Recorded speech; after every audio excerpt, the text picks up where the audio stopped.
tilmaaman kaaree 140 ka'eetoo haga 240 qarshii gadaanaadhaan bitachuu hin dandeessan mana akkana babbareedu kan qophaa'e kan lafa kaartaa qabu haga dhumaatti viidiyoo kana ilaalaa dafaa bitadhaa osoo isin jala hin darbin. Irra jirtanii akkam jirtan hordoftoota keenya addunyaa maraarra kan jirtan kan biyya keessa jirtaniif kan biyya alaa jirtan nageenyi waaqayyoof jaalalli keenya bakkuma jirtanitti isin bira haa ga'uun isin jedha qaxaleewwan keenya.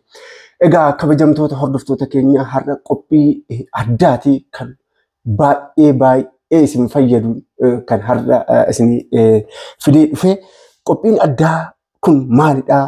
Waa'ee gatii lafaa ilaalchisee gatii manaa ilaalchisee kaaree 140 haga kaaree 400 ilaalchiseetu jechuudha. Viidiyoo ajaa'ibaa magaalaa ani jiru keessatti viidiyoo kara naannoo daqiiqaa 6 kan ta'u magaalaa Mojoo gadi fageenya riikardii isin godhee dhufeetan jira. So kabajamtoota keenya isin hunduu viidiyoo kana haga dhumaatti akka hordoftan isin jedha. Dhugaan isin jedha wanta isin fayyadun isin fidee dhufe waan ta'eef hin nuffina haga dhumaatti ilaaluudha isin fayyada.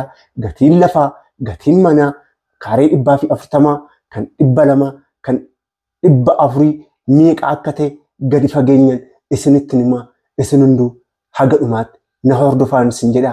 Horaa bulaayii nagaannaa jedha. Egaa kabajamtoota keenya hordoftoota keenya kan addunyaa maraarra jirtan jalqabarraayin isinii jalqabaa magaalaan kun magaalaa bakka kamitti akka argamu eessa akkan jiraadhu jalqabarraayin isittin hima jechuudha. Egaa kabajamtoota keenya amma ani kan jiraadhu magaalaa Mojoo keessan jiraadha.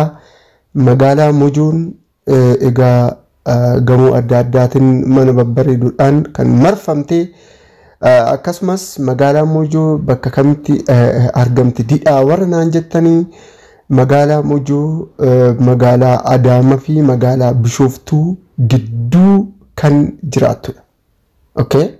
Magaalaa Bishooftuu fi magaalaa Adaamaa gidduu kan jiraattudha. Dhugaan isin jedha mana akka haaratti hojjetamaa jiruudhaan amma kan isinitti agarsiisu malee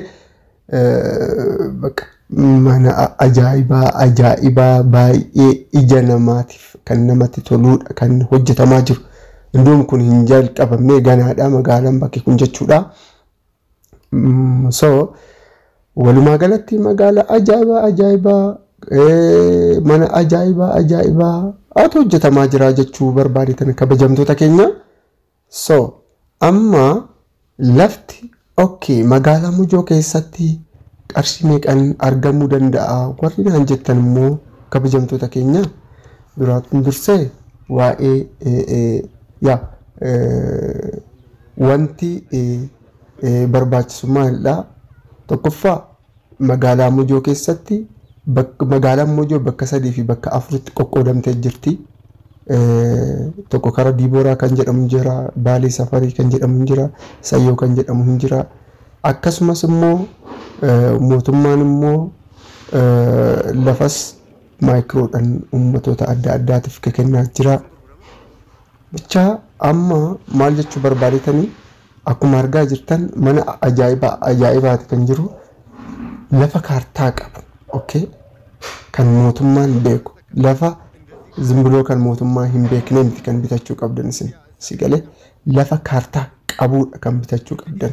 Kaaree 140 irraa ka'eetoo kan hojjetamaa jiru jechuudha. Amma lafti kun akkuma argaa jirtan kun uummanni amma marra'amaa jira. Mootummaan kennuudhaaf maayikiroodhaan jechuudha. Uummanni maayilaa gurmiidhaan gurmaa'eetoo lafa argachuudhaaf jechuudha. Laaluu qabdan jedheetan haga oliitti ilaalaa akkuma argaa jirtan ilaaltanii kun hunduu jechuudha kan uummataaf kennamuudha. Ani amma wannan jechuu barbaade waa'ee gurmii ilaalchiseeti miti ani amma kan isinitti himaa jiru jechuudha. Okay, lafa kaartaa qabu didhaa meeqa warreen naan jettaniif tokkoffaa lafti kaartaa qabu kaaree 140 irraa ka'eetoo normaalii miliyoona tokkorraa ka'ee hin jira jechuudha. Especially kan kaartaa qabu kan kaaree dhibbaaf kan masaratii qabu immoo fakkeenyaaf masaratii akkuma ija ilaalaa jirtan kan ka'aa ta'e kan masaratii qabu kan ijaarame jechuudha manni osoo kan irratti ijaarame osoo hin ta'in kan qofforamee ta'u akkatti ol jedhe jechuudha kara miliyoona 1,500 kan miliyoona 1,300 ol akkan kabajamtoota keenya jechuudha kaaree 400 irraa ka'ee ta'u ilaala amma kun hunduu jechuudha lafa kaartaa qabuudha isin galee lafa kaartaa hin qabaanne hin jiru okay lafa mootummaan hin beekne hin jiru kaartaan feekin hin jiru mootummaan haala ajaa'ibaatiin hojii hojjechaa jira jechuudha so lafa kaartaa qabu hin jira manni dhumate hin jira inni kun kara naannoo Sayyoo jedhama kara Diibooraa kara Baalii Safarii kan jedhu haga miliyoona 4 kaaree 200 kan dhume jechuudha seeraamikiin kan gale kan qalamiin dibab kan barri hunduu dhumate jechuudha miliyoona 3,500 haga miliyoona 400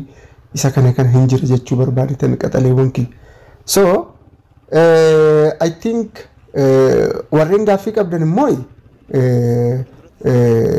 warreen bitachuu barbaadan jechuu barbaadetanii bilbila kiyya duwwaa 920177982 yookaan immoo duwwaa 931421542 gadi fageenyaan isinitti himuu nan danda'a jechuudha okay amma bakki ani amma isinitti agarsiisaa jiru kuni akka haaraatti uummanni walitti gurmaa'ee ta'u jechuudha manni kan ijaaramaa jirudha okay isa kana jechuu barbaadetanii lafti keessi keechan isin fedhe kaarii 200 isaa ta'u 140 isaa ta'u 400 isaa ta'u hin jira waan ta'eef kabajamtoota hordoftoota qaxaleewwan keenya karaa keessatti duwwaa 920177982 akkasumas duwwaa 931421542 haloonaan jedha jechuudha lafa kaartaa qabu isinifan fixa rakkoo hin qabu wanna ani wanta sobaa isinitti himu wanta dhugaadha kan isinitti himu isin galee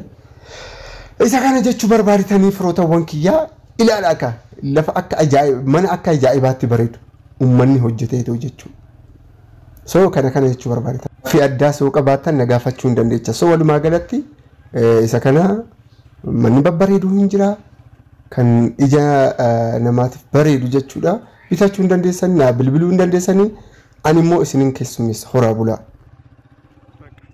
maal eegdarree isin hunduu karaa keessatiin meeseejiidhaan waatsaappiidhaan telegiraamaan imoodhaan gaaffii barbaadan waa'ee lafaa ilaalchise yoo bitachuu barbaadan ani isin keessummeessuu nan danda'a bitadhaay isin galee callistanii qarshii keessan akkaawuntii keessan keessa hin godhinaayii asseetirra godha meeshaarra godha okay meeshaarra godha lafarra godhadhaay manarra godhadhaay wanta isin barbaachisuudha wanta isiniif gaarii waan ta'eef qarshii keessan kanarra godhadhaa jechuu barbaadanii horaa bulaay nagaan